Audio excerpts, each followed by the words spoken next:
petite vidéo pour faire un point de lecture en espérant que cette fois-ci ma caméra ne s'arrête pas en cours de route. Oui, elle est récente et elle s'arrête aussi. Bref, on va être dans du graphique essentiellement. Il y en a un où je vais le mettre en graphique, mais vous allez comprendre pourquoi. Je vais pas commencer par celui-là volontairement. Je rappelle, j'ai un trou musculo-squelettique, donc porter une certaine pile de livres au bout d'un moment ça fait mal. On commence avec le tome 3 de Un comptable à la cour aux éditions Akata. Je donne pas le nom des auteurs parce qu'il y en a beaucoup trop. J'adore cette maison d'édition comme vous le savez et c'est typiquement le manga qui aurait jamais dû arriver chez moi. Mais merci la masse critique Babelio. Et du coup j'ai acheté la suite, ce qui veut bien dire que j'aime beaucoup. On suit en fait Seiichiro Kondo qui est un salarié japonais qui va atterrir dans un monde de fantasy. Enfin l'équivalent d'un monde de fantasy, le royaume de Romanie, où en fait il est fait d'allergie à la magie, grosso modo, et le monsieur que vous voyez là va le soigner, grosso modo tout du long. Je vais pas trop en dire parce que je pense que le mieux c'est de découvrir l'univers, découvrir en quoi ça consiste. Ça rappelle un peu des jeux vidéo ou ce genre de choses et c'est assez fun. On est dans du boys love, j'ai oublié de le préciser. En fait, ce jeune homme, Seiichiro, est têtu comme une mule en fait. C'est-à-dire qu'on lui dit qu'il est allergique, qu'il doit faire attention, mais il est très obstiné. C'est-à-dire qu'il travaille tout le temps. On est vraiment dans cette critique du système japonais où on vous dit de travailler tout le temps, quitte à ce que ça remette en question votre santé. C'est un peu ça l'idée. Bref.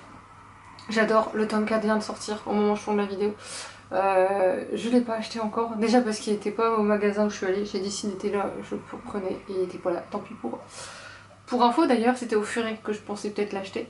Sachez qu'au Furet, il y a plus de bons de réduction de 5 € au bout de 100 points. Ils changent le système de fidélité, mais je sais pas en quoi. Et les employés sont incapables de me le dire. C'est pas grave. Sasaki Miyano, le tome 4 aux éditions Akata. J'aime beaucoup ce boys love, c'est tout doux, tout mignon.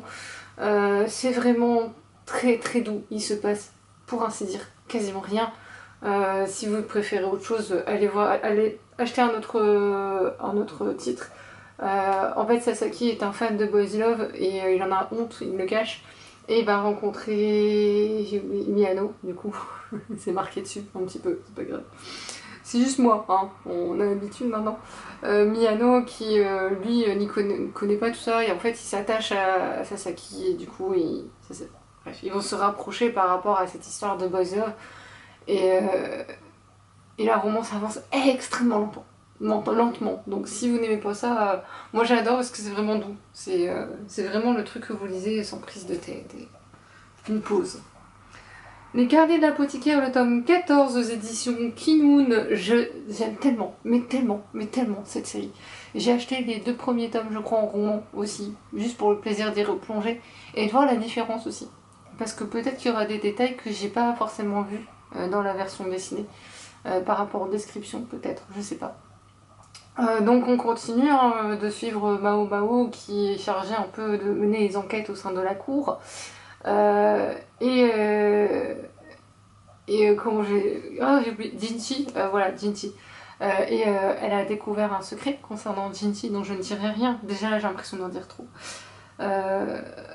Et j'ai hâte de lire la suite de toute façon. J'en dis pas trop, je peux pas vous spoiler le début si vous n'avez pas lu le début.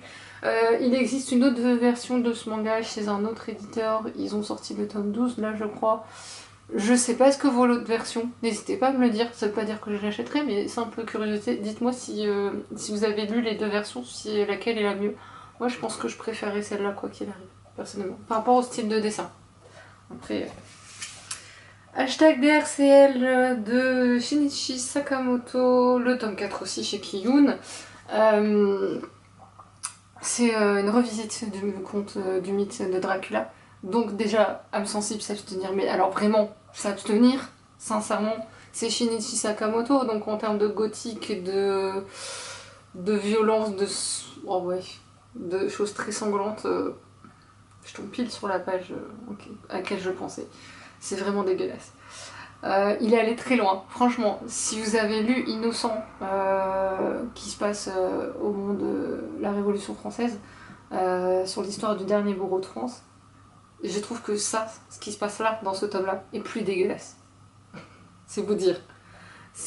Et pourtant, il arrive à dessiner des choses horribles tout en restant élégant.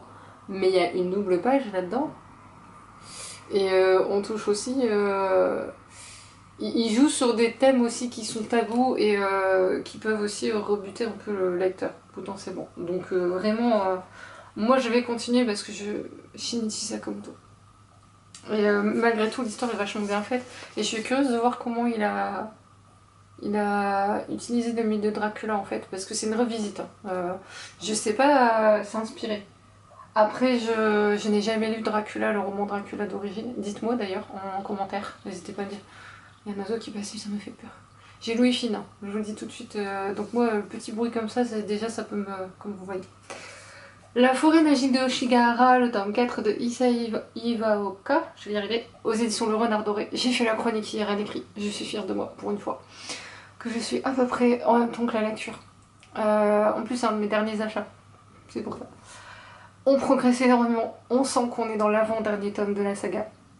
Il se passe beaucoup de choses. Autant le tome 3, j'avais un sentiment de lenteur et de comme s'il fallait ralentir pour pas avancer dans l'histoire, ou je sais pas, il y avait un truc qui m'avait... J'avais bien aimé, mais par rapport aux autres tomes, j'avais trouvé un peu en dessous. Que là, on progresse énormément, il se passe énormément de choses. En fait, la fin du tome 3 était un peu frustrante, et du coup, on se retrouve au début avec ce qui suit, grosso modo.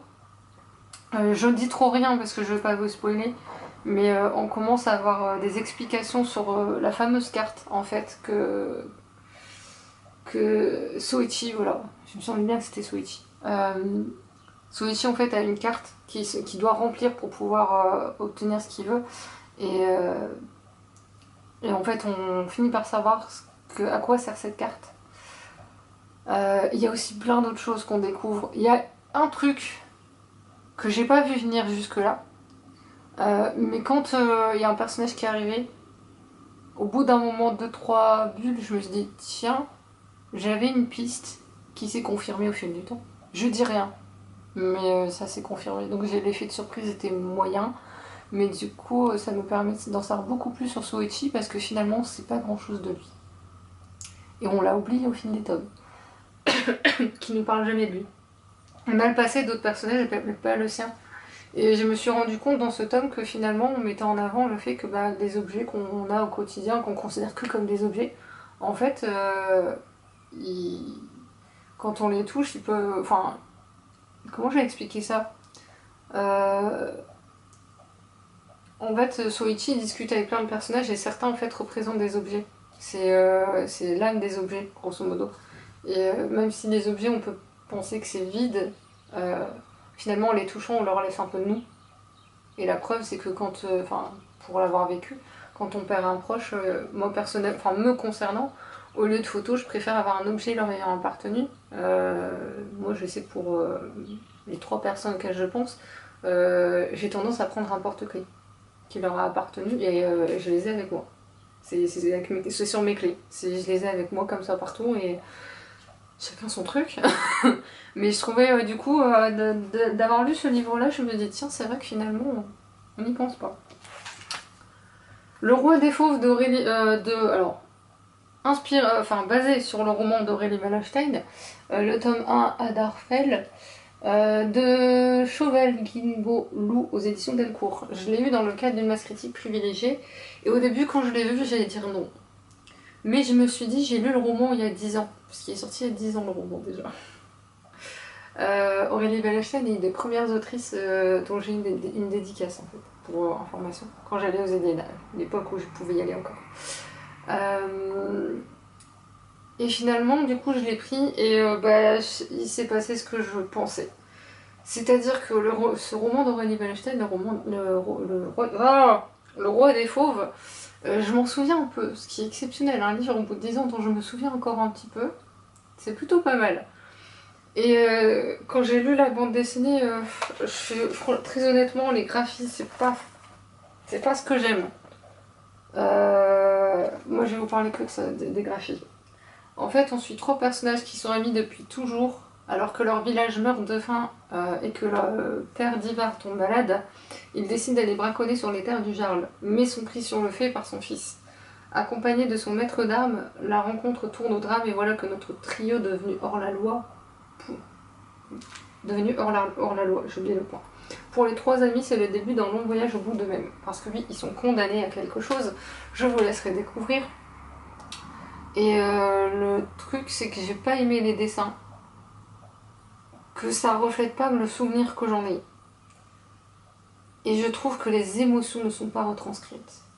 Et j'ai pas le souvenir dans la bande dessinée qu'ils aient précisé que c'était le fils.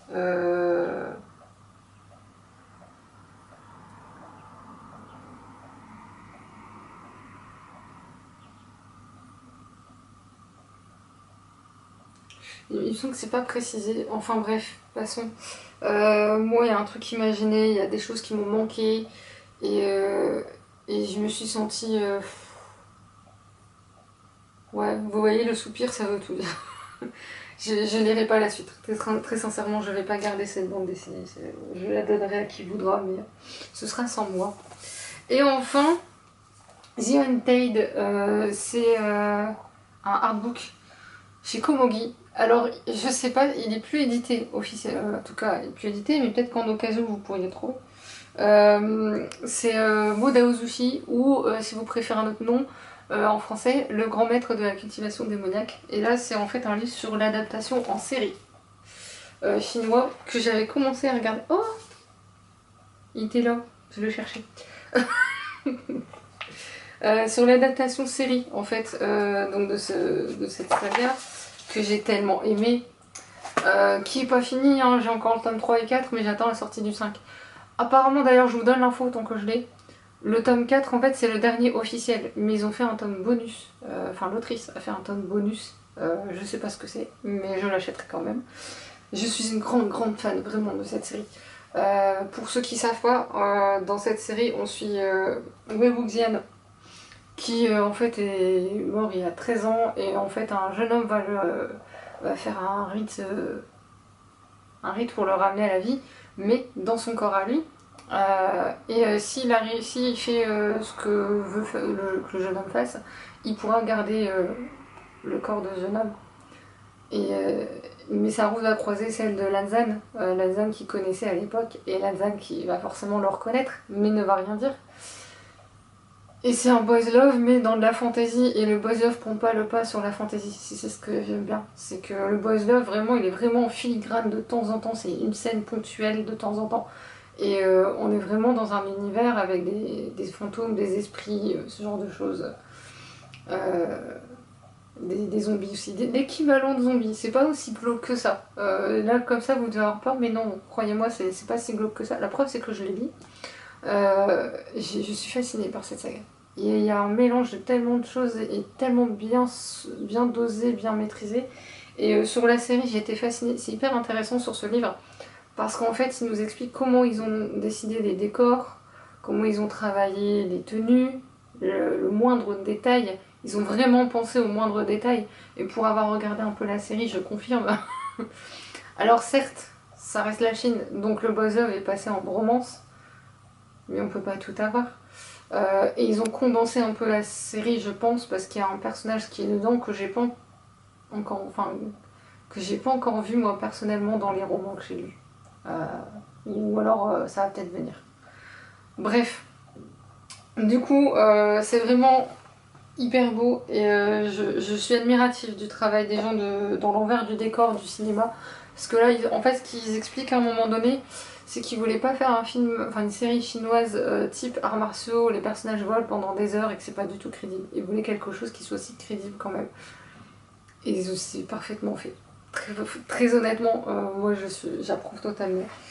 Et c'est juste somptueux. Si vous avez l'occasion de découvrir et de lire ce livre, parce qu'il y a vraiment des détails qui sont précisés et c'est vraiment impressionnant.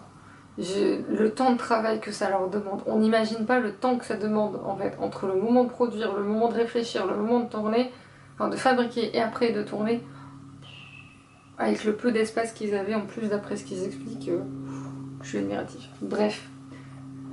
Sur ce, et du coup je ne regrette pas d'avoir pris le pack maximum des éditions Komogi, parce que c'était Komogi qui proposait dans le projet Ulule du manga Et je regrette pas de l'avoir pris parce que franchement c'était hyper intéressant. Sur ce, je vous laisse en espérant que ma caméra ait tout pris. Et puis je vous retrouve prochainement. Salut!